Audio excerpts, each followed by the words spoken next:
ഒരു രാജ്യത്ത് രണ്ട് പടനായകന്മാരുണ്ടായിരുന്നു. ഇരുവർക്കും ശക്തമായ പടയാളികളും ഉണ്ടായിരുന്നു. പ്രജകൾക്കിടയിൽ ഇരുവരും നന്മയുടെ നായകന്മാർ തന്നെയായിരുന്നു. തകർന്നു കിടന്നിരുന്ന പടയാളികളെ ഉയർത്തെഴുന്നേൽപ്പിക്കാൻ വന്ന രണ്ട് വീരന്മാർ. എന്നാൽ കാലം ആ രണ്ട് ശക്തികളെയും എതിരാളികളുടെ സ്ഥാനത്ത് സ്ഥാപിച്ചു.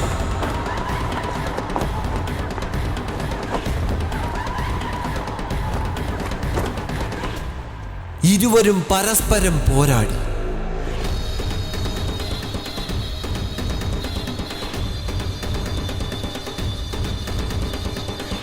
ജീവൻ മരണ പോരാട്ടം.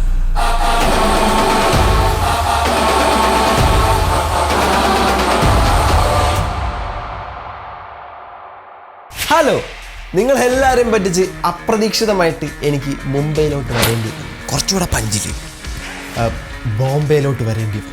ഓ sorry, your predictions were wrong. ഞാനിവിടെ ഡോൺ ആവാൻ വേണ്ടി വന്നതല്ല. പിന്നെ എന്തിനാണ് ഇവിടെ വന്നതെന്ന് വെച്ച് കഴിഞ്ഞാൽ ജിയോ സിനിമയിൽ, അതായത് നമ്മുടെ അംബാനിയുടെ ജിയോ സിനിമയിൽ ഒരു വീഡിയോ എഡിറ്ററായിട്ട് ഒരു ജോബ് കിട്ടി for a period of 1 month, അതായത് ISL കഴിയുന്നത് വരെ. ഇനി വരുന്ന ISL മത്സരങ്ങളുടെ ഹൈലൈറ്റ്സും എഡിറ്റ്സും മറ്റു പരിപാടികളൊക്കെ ആയിട്ട് കുറച്ച് ബിസി ആയിരിക്കും. അപ്പോൾ ഇനി വരുന്ന പോസ്റ്റ് മാച്ച് വീഡിയോ യൂട്യൂബിൽ എങ്ങനെ ഇടും, അല്ലെങ്കിൽ ഇനിയുള്ള വീഡിയോസുകൾ എങ്ങനെ ഇടും എന്നുള്ളതിനെ പറ്റിയിട്ട് യാതൊരു ഐഡിയ ഇല്ലാതെ ഇങ്ങനെ നിൽക്കുകയാണ്. പിന്നെ ഞാൻ ഇപ്പോൾ ഈ സ്റ്റേ ചെയ്യുന്ന ഈ ഒരു സ്ഥലവും ആ വീഡിയോ എടുക്കാൻ പറ്റുന്ന, അല്ലെങ്കിൽ ആ ഒരു ടൈം കീപ്പ് ചെയ്ത് അപ്ലോഡ് ചെയ്യാൻ പറ്റുന്ന ഒരു അറ്റ്മോസ്ഫിയറുമല്ല. ഇവിടെ എത്തിയപ്പോഴാണ് ഞാൻ മനസ്സിലാക്കുന്നത് ഇവരുടെ ലാംഗ്വേജ് മറാത്തിയാണ്. അതുകൊണ്ട് ഹിന്ദി അറിയില്ല, ഇംഗ്ലീഷും അറിയില്ല. ഇത് രണ്ടും നമുക്കും അറിയില്ല. അതുകൊണ്ട് എങ്ങനെയൊക്കെയോ ജീവിച്ചു പോകുന്നു. So it's so hard. Anyway, ദുരിതം അപ്പാർട്ട്, നമുക്ക് നമ്മുടെ മത്സരത്തിൻ്റെ കാര്യങ്ങളിലേക്ക് വരാം. ഒരു വിജയം മതി ബ്ലാസ്റ്റേഴ്സിന് പ്ലേ ഓഫ് സ്പോട്ട് ഉറപ്പിക്കാൻ. 8ാം സ്ഥാനം നിൽക്കുന്ന ജംഷഡ്പൂർ FC 5ാം സ്ഥാനം നിൽക്കുന്ന ബ്ലാസ്റ്റേഴ്സ് നേരിടാൻ പോവുകയാണ്. ഇപ്പൊ കഴിഞ്ഞ 2 മത്സരങ്ങളിലും ബ്ലാസ്റ്റേഴ്സ് തുടർച്ചയായി പരാജയപ്പെട്ടു. അതിനുശേഷമാണ് നമുക്ക് ആ ഒരു ഇന്റർനാഷണൽ ബ്രേക്ക് കിട്ടിയത്. ഇന്റർനാഷണൽ ബ്രേക്കിന് ശേഷം ബ്ലാസ്റ്റേഴ്സ് ഒരു വലിയ തിരിച്ചുവരവ് നടത്തുമെന്ന് തന്നെയാണ് ആരാധകർ പ്രതീക്ഷിച്ചിരിക്കുന്നത്. ഇതിനിടയ്ക്ക് without giving us a blanket, Ivan Vukomanovic drop a coldest picture in his Instagram story.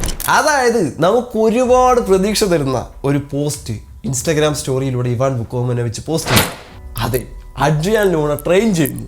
Don't get to excited. അടുത്ത മാച്ചിലൊന്നും പുള്ളി കളിക്കാൻ പോകുന്നില്ല. പക്ഷേ ഹൈദരാബാദുമായിട്ടുള്ളൊരു മത്സരമൊക്കെ ആകുന്ന സമയത്ത് പുള്ളി ഇറങ്ങാനുള്ള സാധ്യതകളുണ്ട്. കാരണം ഞാൻ കണ്ട സ്വപ്നത്തിൽ ബ്ലാസ്റ്റേഴ്സ് ഉയർത്തിയ ആ കിരീടത്തിന്റെ ഒരറ്റം പിടിച്ചിരുന്നത് അഡ്രിയാൻ ലൂണ തന്നെയായിരുന്നു. ഇന്റർനാഷണൽ ബ്രേക്ക് കഴിഞ്ഞ് ബ്ലാസ്റ്റേഴ്സ് താരങ്ങളെല്ലാം സെറ്റായിട്ട് തന്നെ തിരിച്ചു വരും. ആദ്യ ലെഗിൽ ബ്ലാസ്റ്റേഴ്സും ജംഷഡ്പൂരും ഏറ്റുമുട്ടിയ സമയത്ത് ലൂണയുടെ ഏക ഗോളിനാണ് ബ്ലാസ്റ്റേഴ്സ് വിജയിച്ചിരുന്നത്. ഇത്തവണ ബ്ലാസ്റ്റേഴ്സിനെ വിജയിപ്പിക്കാൻ 6 ഗോൾ നേടും എന്നുള്ളത് നമുക്ക് കണ്ടറിയാം. And talking about Jamshedpur FC, അവർക്ക് ഇതൊരു ജീവൻ മരണ പോരാട്ടം തന്നെയാണ്. 6ാം സ്ഥാനത്തെ ആ ഒരു സ്ലോട്ടിന് വേണ്ടി താഴെ പൊരിഞ്ഞ പോരാട്ടം തന്നെയാണ് നടന്നുകൊണ്ടിരിക്കുന്നത്. അതുകൊണ്ട് തന്നെ ബ്ലാസ്റ്റേഴ്സുമായിട്ടുള്ള ഈ ഒരു മത്സരം ജംഷഡ്പൂർ FCക്ക് വളരെ ക്രൂഷ്യൽ ആയിട്ടുള്ള ഒരു മാച്ച് തന്നെയാണ്. അവർ മോഹൻ ബഗാനെതിരെ പരാജയപ്പെടുകയും കഴിഞ്ഞ മത്സരത്തിൽ മുംബൈക്കെതിരെ സമനില പിടിച്ചെങ്കിലും ഒരു മണ്ടത്തരം കാരണം മുംബൈ വിജയിച്ചതായി പ്രഖ്യാപിക്കുകയും ചെയ്തു. അതെന്താണ് സംഭവം എന്ന് വെച്ച് കഴിഞ്ഞാൽ, മത്സരത്തിന്റെ അവസാന നിമിഷത്തോട് അടുക്കുമ്പോൾ ചീമയ്ക്ക് റെഡ് കാർഡ് കിട്ടി. അടുത്ത നിമിഷം അവർ ഒരു ഇന്ത്യൻ താരത്തെ പിൻവലിച്ച ഒരു വിദേശ താരത്തെയാണ് കളത്തിലേക്ക് ഇറക്കിയത്. സോ ബേസിക്കലി 7 ഇന്ത്യൻ താരങ്ങൾ കളത്തിൽ ഉണ്ടാകണം എന്നാണ് റൂൾ. പക്ഷേ ഈ ഒരു സബ്സ്റ്റിറ്റ്യൂഷൻ നടത്തുന്ന സമയത്ത് അത് എഗെയിൻസ്റ്റ് ദ റൂളായി മാറി.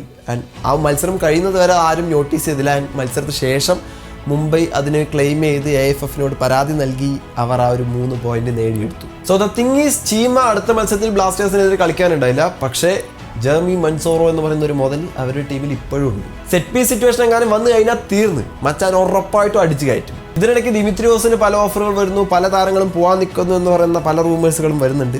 അതൊക്കെ മാറ്റി നിർത്തി നിലവിലെ സീസൺ എൻജോയ് ചെയ്യാൻ ശ്രമിക്കുക. സോ ഈ ഒരു മത്സരത്തെ പറ്റി കൂടുതലായിട്ടൊന്നും പറയുന്നില്ല, ഒരു പ്രഡിക്ഷനും നടത്താൻ പോകുന്നില്ല. ഇരു ടീമുകളും വലിയ ചാലഞ്ചുകൾ തന്നെയാണ് നേരിട്ടുകൊണ്ടിരിക്കുന്നത്. ആൻഡ് കാത്തിരുന്ന് കാണാം എന്ത് സംഭവിക്കാൻ പോകുന്നത്. സോ ഞാൻ വീണ്ടും സ്ട്രെസ് ചെയ്ത് പറയുന്നു, don't wait for me for that post match video. ചിലപ്പോൾ ഉണ്ടാവും, ചിലപ്പോൾ ഉണ്ടാവില്ല. മേ ബി കുറച്ച് പോസ് ആയിരിക്കും. എന്താ സംഭവിക്കാൻ പോകണമെന്നൊന്നും അറിയില്ല. അപ്പോൾ അടുത്ത വീഡിയോ ഇട്ടാൽ കാണാൻ. ഇഷ്ടപ്പെട്ട് എന്നെ ലൈക്ക് ചെയ്യാനും ഷെയർ ചെയ്യാനും സബ്സ്ക്രൈബ് ചെയ്യാനും മറക്കരുത്. ബൈ.